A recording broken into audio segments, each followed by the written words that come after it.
So Anthony, skills mismatch, nothing in common, a great title, the report back in 2013.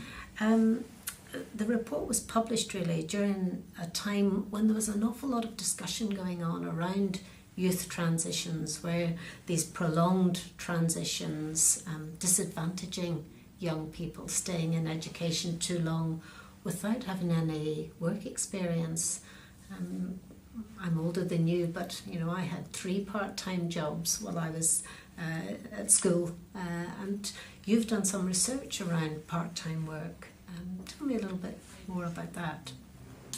Well, on part-time work, it's more people we've worked with. The UK Commission has done some great work on part-time work. Death of the Saturday Job kind of showed very clearly that teenagers aren't working anymore, and that was known.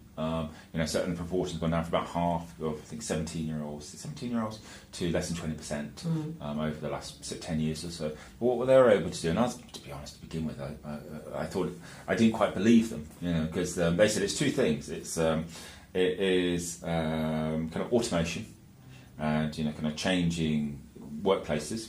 So you don't have milk floats anymore. I used to do paper round. You don't have paper round anymore. You go to the cinema, it's all machines, isn't it? And so I thought it was like a demand, but their survey said it was like a supply as well. That young people have been advised, that they need to really stay in school, work hard. This kind of sense of meritocracy. Clearly, I think young people really got the message that that qualifications matter, that more is more, that you need to keep your head down, do as work as well as you can, and there is a truth to that, but. They're losing a lot, and there's a very good study from Australia by Sue Fullerton, who compared what teenagers said they got from their part-time job compared to what they got from their work experience. And there's actually quite a lot of similarities between the two, which kind of makes me think, as a policy person, well, if not getting the part-time work anymore, can I make substitute for that with work experience? What they don't get from the part-time work is this careers understanding, careers insights, because most teenagers, when they do their part-time work, they're in hospitality or they're in retail, and obviously there's a lot of demand for work in those areas.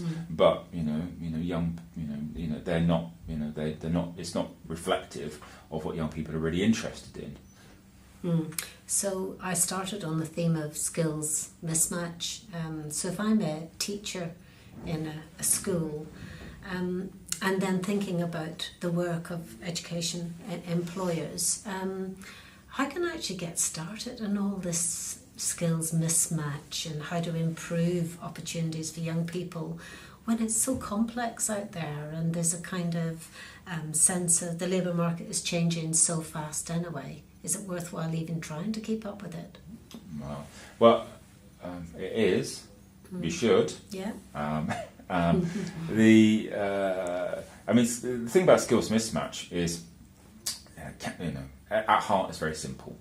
It's that the economy has demand for for labour in different types of areas. We want people to do work, in all sorts of different areas. In some areas there's more demand, in other areas there's less demand. Now, it doesn't mean that if you're a young person, if you're interested in an area of less demand, you won't get a job in that area, but it's important to be aware of it. It's important to be aware of how much competition you're going to be facing. Say, I'm going to be a lawyer.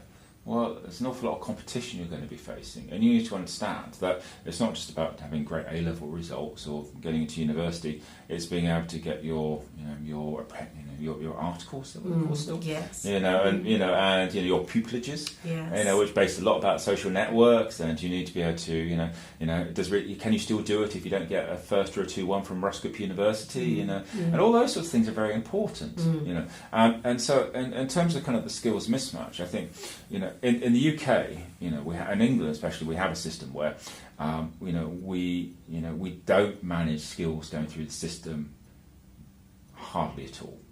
So, if we look at, cumulatively what the skills are which come through at 16 or 18, it's basically what the young people have said, oh, I'm interested in that. I'm going to, so we've got, how many physics people do we have? Well, these are the kids who said they're interested in doing physics.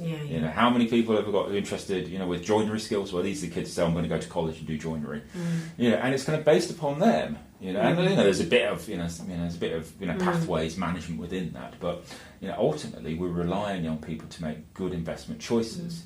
And there is nothing wrong with people sort of following their ambitions or pursuing their dreams, but they do need to have a good understanding about what it actually means. So Anthony, what you've just said there, I'm trying to make a link to personalised experiences in the research that you've undertaken. Well, that's it, because everybody's unique. Everybody's got a unique set of understandings and aspirations and interests, and kids don't know what they don't know, and they kind of, and part of that personalisation is acknowledging that we kind of need to acknowledge that young people come from different backgrounds, have different access to information, and one of the things I think schools should do is deliberately work quite hard to get young people to explore the breadth of the labour market as much as possible.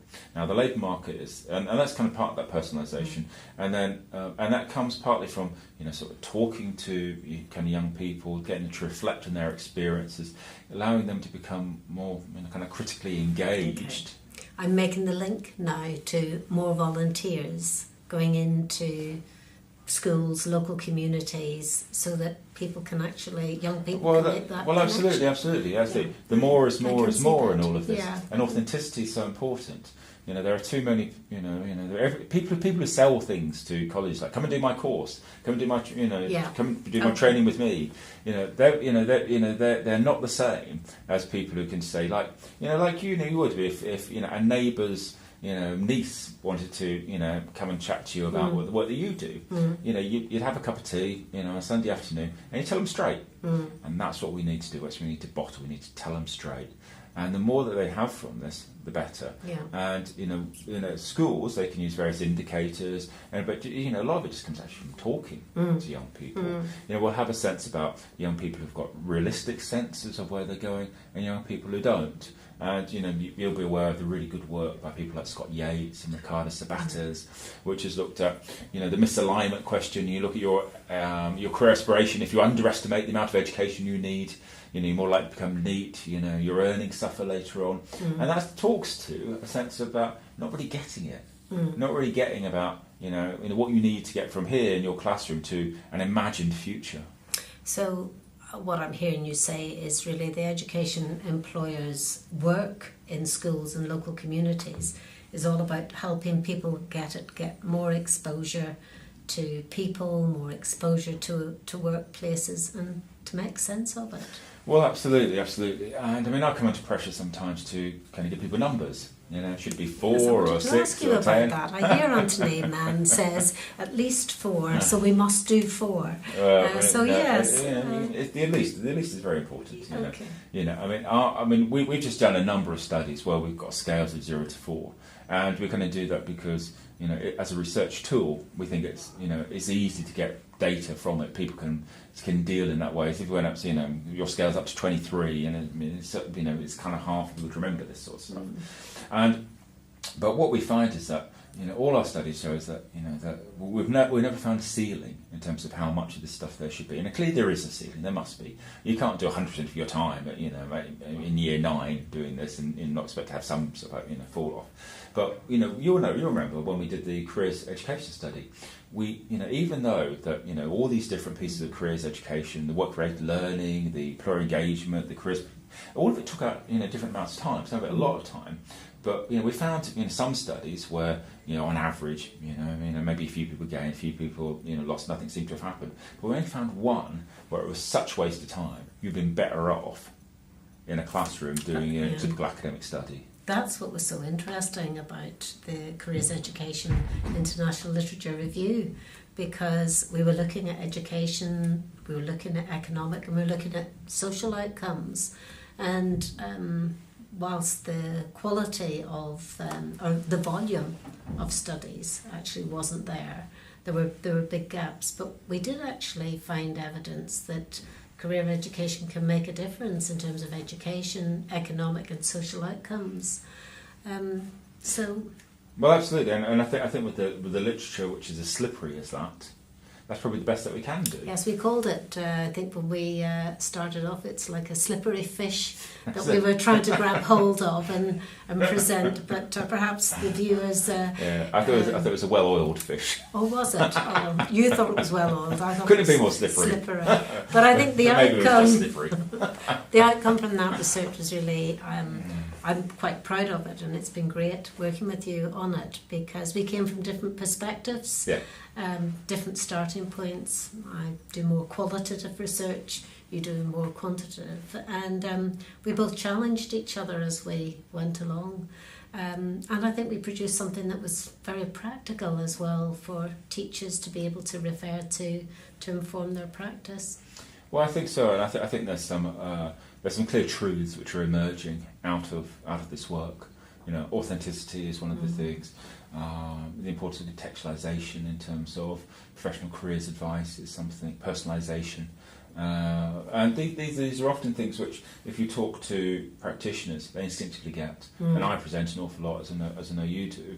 And we present to audiences who can walk up and start playing on their phones, or who could tell you straight if you're talking nonsense. Yes. And of all the audiences I ever speak to, it's ones who are closest to that front line of working with kids in schools are the ones who I pay most heed to. And I think they've been very responsive to the sort of messages which we've been able to get across.